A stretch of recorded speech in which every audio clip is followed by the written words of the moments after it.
ରାନୁ ମତେ ମଦ ପିଇବା ପାଇଁ ପଇସା ଦରକାର, ତୁ ଦେ। ସାନୁ ଏବେ ମୁଁ ଅଣ୍ଡା ଦେଇଛି, କାଲି ମୋ ଅଣ୍ଡାରେ ଗୋଟେ ଛୁଆ ବାହାରିବ। କଣ ତମ ଛୁଆ ପାଇଁ ତମର ଟିକେ ବି ଚିନ୍ତା ନାହିଁ? देख रानू, तू मो मुंड बिल्कुल खराब करना। जहा कहली सेया कर, उल्टा सीधा जवाब मते दरकार नहीं। ହଉ ତାହେଲେ ଠିକ ଅଛି, ପଇସା ତମକୁ ମୋର ଦବାର ନାହିଁ। ଯା କଣ କରିବା କଥା କର। ତାପରେ ସାନୁ କାଉ ପାଖରେ ପଡିଥିବା ବାଡି ଉଠେଇ ରାନୁ କାଉକୁ ଜୋର ଜୋର ପିଟିବାକୁ ଲାଗିଲା। ଛାଡ ଛାଡ ମତେ। ସାନୁ ଇଏ କଣ? किछि न कहलारू आजिकाली तू बेसी का हेलुणु। ରୁହ, ମୁଁ ଏବେ ଯାଇ ମୋ ଭାଇକି ଡାକିକି ଆଣୁଛି। ମୋ ଭାଇକୁ କହୁଛି ରୁହ, କେତେ ଅତ୍ୟାଚାର କରୁଛ ମୋ ଉପରେ। ତାପରେ ରାନୁ କାଉ ରାଗିକି ଘରୁ ବାହାରିଗଲା। ଯେତେବେଳେ ବି ଦେଖ ଖାଲି ଭାଇ ନା କହି ମତେ ଡରଉଛି। କିଛି ସମୟ ପରେ ସାନୁ କାଉ ହୋସକୁ ପଳେଇ ଆସିଲା। ଆଉ ସେ ଟିକି ଚଢେଇ ପାଖକୁ ଗଲା। ଚଢେଇ ଭଉଣୀ ମତେ ବଞ୍ଚେଇ ଦିଅ, ସେ ରାନୁ ମୋ ସାଙ୍ଗରେ ଝଗଡା କରି ତା ଭାଇକୁ ଡାକିବାକୁ ଯାଇଛି। ସାନୁ ଭାଇ, ଆଜି ପୁଣି ତମେ ବୋଧେ ମାରପିଟ ହେଇଛ ଦି ଜଣ।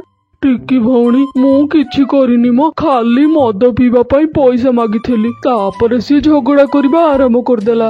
ହଉ ସାନୁ ଭାଇ ଠିକ ଅଛି, ରାନୁ କାଉ ଆସୁ, ତାକୁ ମୁଁ ବୁଝେଇବି। ଭାଇ ଭାଇ ଦେଖ କେମିତି ମାରିଛି ସିଏ। ବହୁତ ମାରିଲା ମତେ। ଆଗରୁ ତ ପରାରେ ମାରୁଥିଲା, ହେଲେ ଆଜି ମତେ ବାଡି ଉଠେଇ ମାରିଲା। ରାନୁ ଭଉଣୀ ମୁଁ ତ ତତେ କେବେଠୁ କହୁଛି ତୁ ମୋ ପାଖକୁ ଚାଲିଆ, ହେଲେ ତୁ ମୋ କଥା ହିଁ ମାନୁନୁ। ଭାଇ କେମିତି ଆସିପାରିବି? ମୋ ଅଣ୍ଡା ମୋ ଘର ଛାଡି ମୁଁ ତମ ପାଖକୁ କେମିତି ଆସିପାରିବି? ହଉ କାନ୍ଦେନି, ଚାଲ ମୋ ସାଙ୍ଗରେ, ମୁଁ ଦେଖୁଛି କଣ ହଉଛି। ରାନୁର ଭାଇ ରାଗିକି ରାନୁକୁ ନେଇ ସାନୁ ଘରକୁ ବାହାରି ପଡିଲା। ସେମାନେ ଆସି ସାନୁ କାଉ ଘରେ ପହଞ୍ଚି ଗଲେ, ହେଲେ ସାନୁ ତ ଘରେ ନଥିଲା। ଭାଇ ସେ ଆସୁଥିବ, ତମେ ଭଲରେ ପ୍ରତିଶୋଧ ନବ। ଝରକା ପଟେ କାନ ଲଗେଇ ସାନୁ କାଉ ଭାଇ ଭଉଣୀଙ୍କ କଥା ବାହାରେ ଶୁଣୁଥିଲା। ତାକୁ ତ ମୁଁ ଜୀବନରୁ ମାରିଦେବି, ଛାଡିବିନି ମୁଁ ତାକୁ। ଏକଥା ଶୁଣି ସାନୁ କାଉ ଜଲ୍ଦି ଜଲ୍ଦି ଉଡି ଟିକି ଚଢେଇ ପାଖକୁ ଚାଲିଗଲା। ଚଢେଇ ଭଉଣୀ ମାରିଦବ ମତେ, ରାନୁର ଭାଇ ମାରିଦବ, ଯାଇକି ତାକୁ ଟିକେ ଅଟକାଅ। ସାନୁ ଭାଇ, ଆଜି ତ ଏତେ ରାତି ହେଲାଣି, ତମେ ଆଜି ମୋ ପାଖରେ ଶୋଇପଡ। ସକାଳ ହେଲା କ୍ଷଣି ମୁଁ ଯିବି କଥା ହବାକୁ ରାନୁ ଭଉଣୀଙ୍କ ଭାଇଙ୍କ ସାଙ୍ଗରେ। ଟିକି ଚଢେଇର କଥା ମାନି ସାନୁ କାଉ ଆଜି ଟିକି ଚଢେଇ ଘରେ ଶୋଇପଡିଲା। ଆରେ ସେ ସାନୁ କାଉ ତ ଏପର୍ଯ୍ୟନ୍ତ ଆସିଲାନି, ତାକୁ ବୋଧେ ଜଣା ପଡିଗଲା ମୁଁ ଆଜି ତାକୁ ବହୁତ ପିଟିବି ବୋଲି। ହଁ ଭାଇ, ସାନୁ ଭାରି ଚାଲାକ, ତମକୁ ଡରି କିଛି ଆସିଲାନି। ରାତିରେ ସାନୁ କାଉ ଉଠିକି ଝରକା ବାଟେ ଦେଖୁଥିଲା। ରାନୁ ତୁ ମତେ ଥରେ ଖାଲି କ୍ଷମା କରିଦେ, ମୋର ଭୁଲ ହେଇଯାଇଛି ଲୋ, ଟିକେ ରାଗି ଯାଇଥିଲି, ଏଇ ଥରକ କ୍ଷମା କର।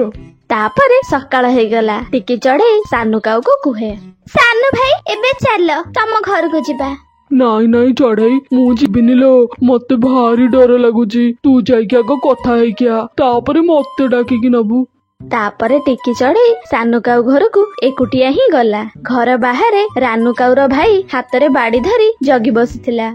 ରାନୁ ଭଉଣୀ, ସାନୁ ଭାଇ କାଲି ରାତିରୁ ଆମ ଘରେ ଅଛନ୍ତି। ସେ ଭାରି ଡରୁଛନ୍ତି, କହୁଛନ୍ତି କି ଏଇ ଥରକ ତାଙ୍କୁ କ୍ଷମା କରିଦିଅ। ତମ ଭାଇ କି ସେ ଭାରି ଡରୁଛନ୍ତି।